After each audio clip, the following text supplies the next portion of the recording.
안녕하세요, 비디오맨입니다. 오늘은 오랜만에 카메라 메이커 이야기로 해보겠습니다. 오늘의 메이커는 풍경의 대가, 남자는 니콘의 니콘입니다. 니콘은 일본 과학의 이름을 줄여서 따왔다고 하는데요. 니콘의 발음에 대해서 한국에서는 그냥 니콘이라고 발음하지만 미국식 영어로는 나이컨으로 발음한다고 합니다. 하지만 영국식으로는 우리와 똑같이 니콘으로 발음한다고 하네요. 1917년에 설립되었다고 하니 이제 100년이 넘은 기업이 되었습니다.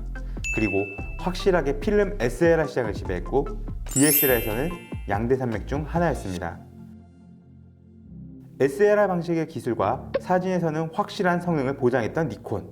그러나 미러리스와 동영상 시대로 오면서 그 시장의 흐름을 따라가지 못하고 한 발씩 늦은 행보를 보이면서 지금은 과거의 영광을 기억하고 있는 쇠퇴한 왕국 같은 곳이 지금의 니콘이라고 볼 수 있겠습니다.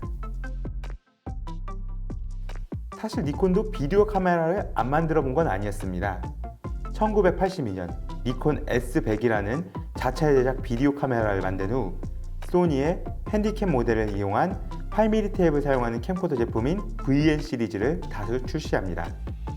하지만 시장성이 없었다고 판단했는지, 타사와의 경쟁하기에는 어렵다고 판단했는지, 아니면 만족할 만한 제품 개발이 어렵다고 판단했는지 모르겠지만 1990년대에 캠코더 제품을 더 이상 출시하지 않았습니다.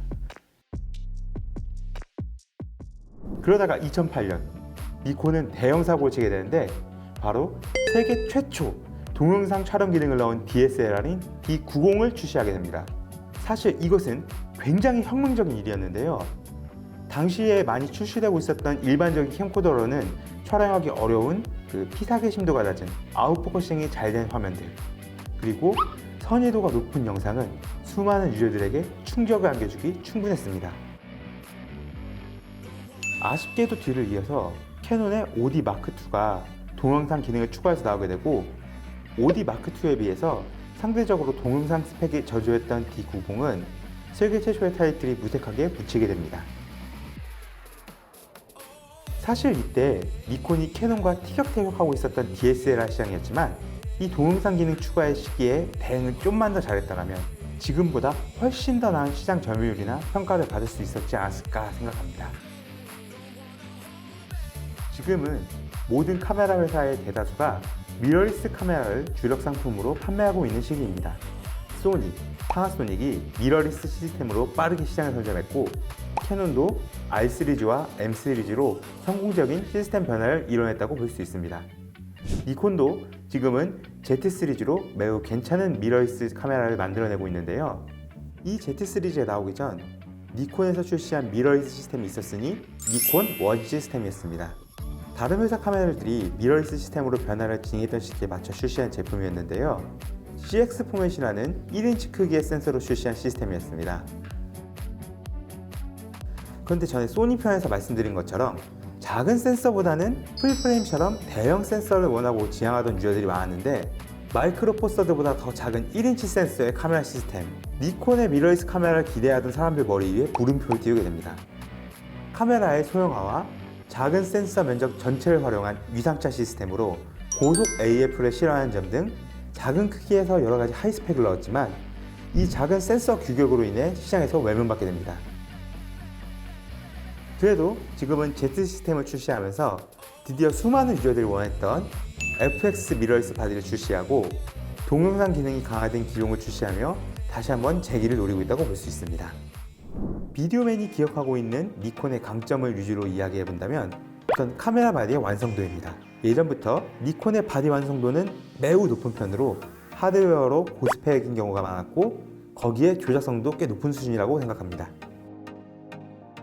필카 시절부터 이어온 니콘의 강점 중 하나인 빠르고 정확한 AF 시스템은 여전하고 D3 이후 출시한 바디들의 우수한 노이즈 억제력,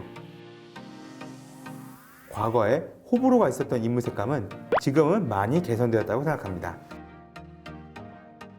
영상 기능도 많이 좋아졌다고 생각합니다.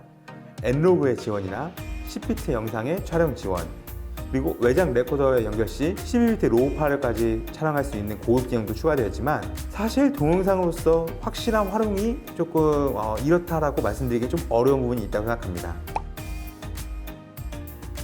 하지만 사진을 찍고자 한다면 니콘은 매우 훌륭한 선택지라고 생각합니다. DSLR에서도 아직은 D850, D6 같은 걸출한 기종들이 있고 미러리스의 Z6-2, Z7-2도 지금 매우 좋은 성능을 보여주고 있습니다. 2-3년 전에 출시된 기종을 중고로 사도 취미를 위한 사진기로는 매우 만족한 성능을 보여준다고 생각합니다. 과연 과거의 화려한 영광을 재현할 수 있을지 니콘의 앞으로의 행보가 궁금해집니다. 이번 영상은 여기까지입니다. 영상이 좋았다면 구독과 좋아요를 눌러주시고 다양한 의견의 댓글을 널리 환영합니다.